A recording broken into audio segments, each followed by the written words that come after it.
Hello children, how are you all? I'm sure you all are doing good. Let's start today's chapter, Features of Animals. Different animals live in different surroundings or environment. These are called their habitats. They also differ in habits, body features, shapes and size. All of their activities like breathing, moving, feeding, etc. are suited to the environment, otherwise they will die. Different animals अपने different surrounding environment में रहते हैं, है ना, और जहाँ वो रहते हैं उस जगह को कहते हैं उनका हैबिटेट. इनकी habits, body feature, shape, size सब डिफरेंट होते हैं. इनकी एक्टिविटीज़ जो हैं ये आपके जिस एनवायरनमेंट में वो रहते हैं उसके अकॉर्डिंग वो अडेप्टेड होती है. Respiration, breathing. Animals breathe to get oxygen. It burns the food to release energy, which is then used for various life activities. Land animals get oxygen from air and aquatic animals get it dissolved in water. So they have different types of organs for breathing. Amoeba is the smallest animal. It cannot be seen by naked eye, but only through a microscope. So it is called a microbe. It breathes through its body surface. Animals जो है वो breathe in करते हैं oxygen को, फिर ये food को burn करता है, फिर एनर्जी रिलीज होती है, जैसे वेरियस लाइफ एक्टिविटीज़ के लिए वो एनर्जी यूज़ हो जाती है. लैंड एनिमल्स को ऑक्सीजन मिलता है एयर से, एक्वाटिक एनिमल्स को मिलता है वाटर से, जिसमें ऑक्सीजन डिसॉल्व होती है. सो अब इनके जो लैंड एनिमल या एक्वेटिक एनिमल्स हैं इनके डिफरेंट ब्रीदिंग ऑर्गन्स होते हैं.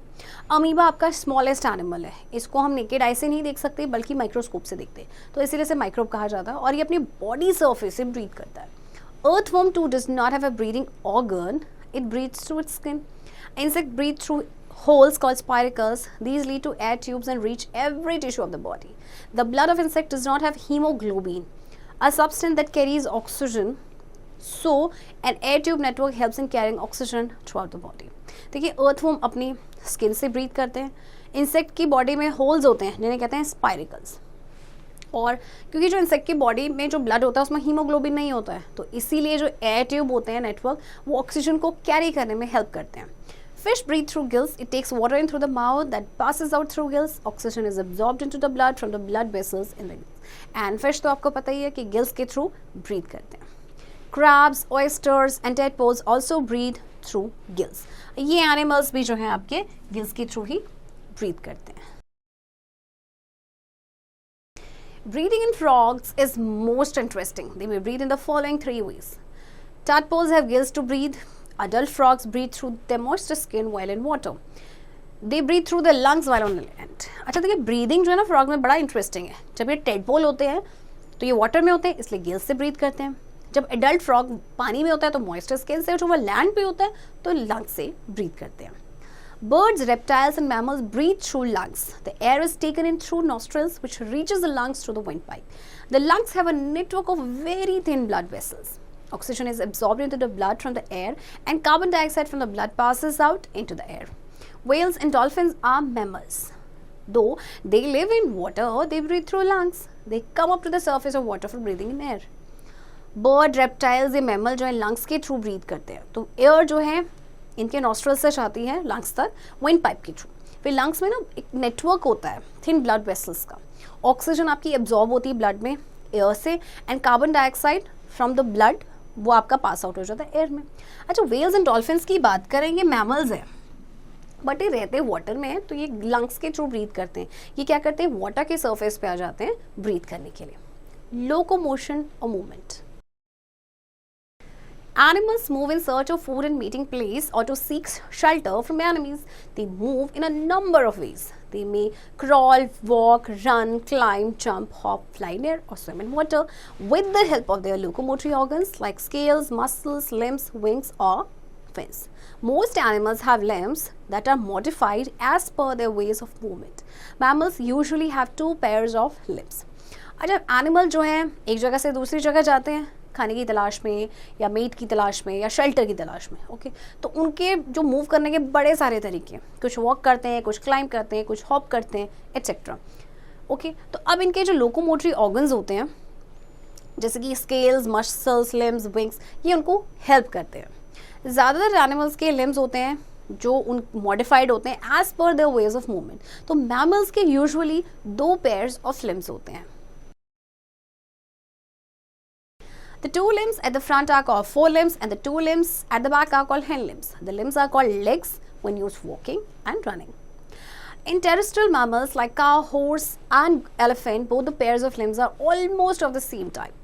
Their feet are not fully developed. One or two toes make a hoof and others are very small. They use the all four legs to walk or run. Most of them have strong legs. Kangaroo moves only by jumping or hopping. अच्छा, जो दो limbs होते हैं front में उन्हें कहा जाता है फोर लिम्स, एंड जो बैक में दो लिम्स होते हैं वो आपके हैंड लिम्स. तो हिंट, आपके जो लिम्स होते हैं उन्हें कहते हैं लेग्स, जब उनको यूज़ किया जाता है वॉकिंग और रनिंग के लिए. तो टेरेस्ट्रियल मैमल्स की बात करें तो उनमें जो दोनों पेयर्स होते हैं लिम्स के वो सेम टाइप के होते हैं. इनके फीट जो होते हैं फुली डेवलप नहीं होते हैं. एक या दो टोज होते हैं जो हूफ बनाते हैं और बाकी जो होते हैं बहुत छोटे होते हैं. तो अपने फोर लेग्स का यूज़ करते हैं वॉक करने के लिए, रन करने के लिए. कंगारू को आपने देखा होगा, वॉक नहीं करता, वो जंप करता है और हॉप करता है. Mammals like monkeys and squirrels use all four limbs for moving. They rest on their hind limbs while using their forelimbs to catch and eat food. Monkeys and apes have opposable thumbs and fingers. These help them to grip branches firmly. Rats and shrews use their forelimbs to dig holes in the ground. देखिए, monkeys and squirrels की बात करें तो अपने four limbs का use करते हैं moving के लिए. अपने हैंड लिम्स पे रेस्ट करते हैं वाइल अपने फोर लिम्स से ये फूड को कैच करते हैं, ईट करते हैं. मंकीज़ और एप्स की ऑपोजिबल थम्स एंड फिंगर्स होते हैं जिससे कि ट्री की ब्रांच में अच्छी ग्रिप बना लेते हैं. रैट्स एंड श्रूज की बात करें तो अपने फोर लिम्स का यूज़ करते हैं ग्राउंड में होल्स को डिग करने के लिए. Bat is a mammal, but it cannot walk on limbs. It has wings to fly. Its wing is made of a thin, delicate, membranous skin which extends from arms to hand and long fingers. It has no feather wings. Bat आपका एक mammal है, but ये अपने limbs पे चल नहीं सकती. इसके पास विंग्स होते हैं फ्लाई करने के लिए. इसके जो विंग्स होते हैं वो एक बहुत ही पतले डेलिकेट मेम्ब्रेनियस स्किन से बना होता है जो इसकी आर्म से हैंड्स तक एक्सपेंडेड होते हैं एंड लॉन्ग फिंगर्स तक. इसके कोई feather wings नहीं होते. The man is the most developed of all the animals on earth. So are his limbs. He can stand, erect, walk, run or jump with only the hind limbs called legs. At the same time, he can use forelimbs and arms for feeding, working, defense or attack. The backbone is flexible so he can bend, stop or turn easily. The child uses his forelimbs and hind limbs both to crawl. जब जो human being man जो है वो most developed है, right, and उसके limbs भी developed हैं, well developed. हम सीधे खड़े हो सकते हैं, चल सकते हैं, रन कर सकते हैं, जंप कर सकते हैं हैंड लिम्स से, जिन्हें कि कहा जाता है legs. And at the same time अपने फोर लिम्स का यूज़ कर सकते हैं, यानी हमारी आर्म्स का यूज़ कर सकते हैं किसी भी काम के लिए, फीडिंग के लिए, डिफेंस या अटैक के लिए. ब्लैक बैकबोन जो है वो फ्लेक्सिबल होती है जिससे कि वो बेंड कर सकते हैं, स्टॉप कर सकते हैं या फिर टर्न कर सकते हैं ईजिली. एंड जो चाइल्ड होते हैं वो अपने फोर लिम्स का यूज़ करते हैं एंड हैंड लिम्स का यूज़ करते हैं, दोनों को यूज करते हैं क्रॉल करने के लिए. The position of the thumb and finger is such that they can be brought opposite to one another to hold things and write and work with different tools. अच्छा, जो पोजीशन होती है thumb and fingers की, आप देख सकते हैं कि इनकी ऑपोजिट होता है एक दूसरे के. इससे हम चीज़ों को होल्ड कर पाते हैं, लिख पाते हैं. ठीक है. Birds have wings to fly. These wings have feathers and are attached to the breast bones of the bird by flight muscles. These muscles help the birds to flap their wings while flying. अच्छा, birds के wings होते हैं fly करने के लिए. ये जो wings हैं इनमें फेदर्स होते हैं और ये अटैच होते हैं बर्ड की ब्रेस्ट बोन के साथ बाय फ्लाइट मसल्स. ये मसल्स बर्ड्स को अपने विंग्स फ्लैप करने में हेल्प करती हैं while flying. Some birds like fowls and peacocks fly only for short distances. Some birds like penguin, ostrich and kiwi cannot fly at all. Four limbs of penguins are used as flippers to swim fast in water. Ostrich can run very fast on its hind legs. Ducks have webbed toes in hind limbs that help them to swim. कुछ birds होते हैं जैसे foul and peacock, ये short distance ही fly कर पाते हैं, जबकि कुछ आपकी बर्ड्स होती हैं जैसे कि ये हैं, ये आपकी फ्लाइटलेस बर्ड्स होती हैं, ये उड़ ही नहीं पाते हैं. तो पेंगुइन्स के जो फोर लिम्स होते हैं उसको एज अ फ्लिपर या यूज़ करता है अगर इसको वाटर में फास्टली स्विम करना है तो.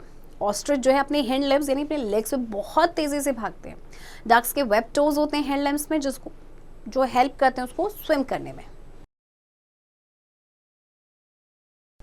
Reptiles like lizards, turtles and crocodiles have very short legs. They can only crawl with such short legs. Snakes do not have legs at all.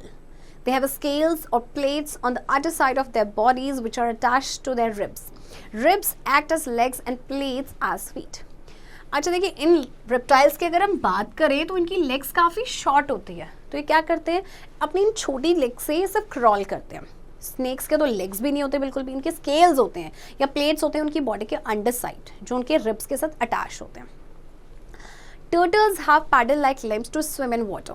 Frogs have webbed toes that help them to swim in water. Frogs have 2 pairs of limbs. Hind limbs are much longer than the forelimbs. These help the frog in jumping or hopping. Turtles के paddle-like limbs होते हैं जिसको water में swim करने में help करते हैं.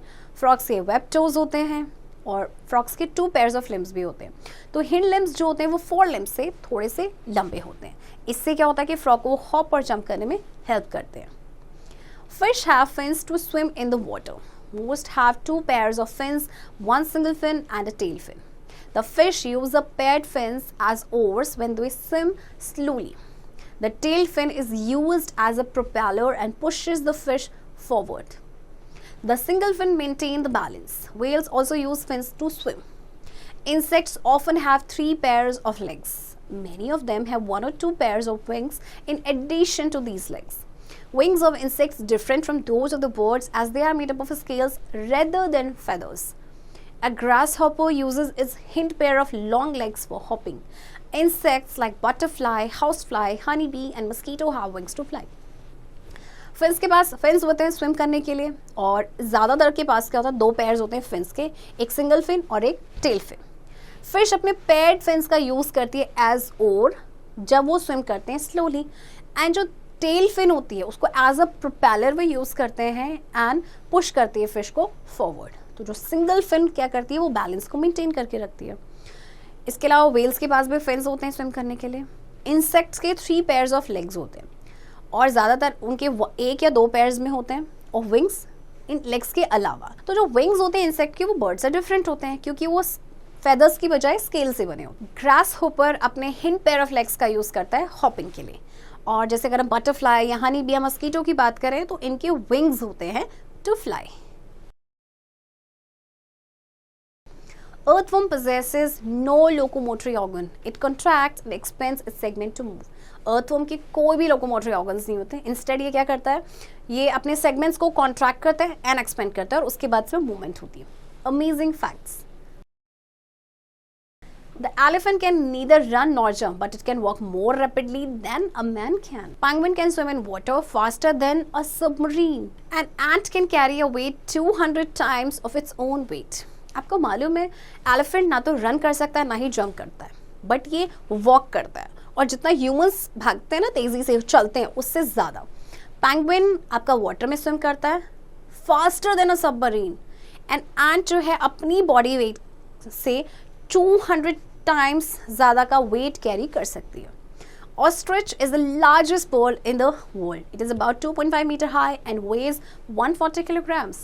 Ostrich races are organized in South Africa where riders sit on the saddles on their backs. Kangaroo can hop with a speed of 41 kilometers per hour. A flying hummingbird flaps its wing 90 times per second. A shrew can dig a burrow 90 meters long in one single night. Ostrich largest bird award की आपको पता है, इसकी height होती है 2.5 metre and weight 140 kilometres. And कुछ ऐसी countries हैं लाइक साउथ अफ्रीका में ऑस्ट्रिच रेसेस को ऑर्गेनाइज किया जाता है. राइडर्स जो हैं उनकी बैक पे बैठते हैं. कंगारू जो है वो हॉप करता है 41 किलोमीटर्स पर आवर की स्पीड से. फ्लाइंग हमिंग बर्ड जो है वो 1 सेकेंड में 90 टाइम्स अपने विंग्स को फ्लैप करती है. एंड श्रू जो है वो 90 मीटर्स लॉन्ग एक बूरो डक कर सकता है, वो भी सिर्फ एक नाइट में. Forget me not. All activities of animals are suited to their surroundings. Animals have different organs like lungs, gills, moist skin, etc. to breathe. They have these organs according to their surroundings. Limbs in the form of legs, wings, paddles or fins help the animals to move. Terrestrial animals have limbs to move.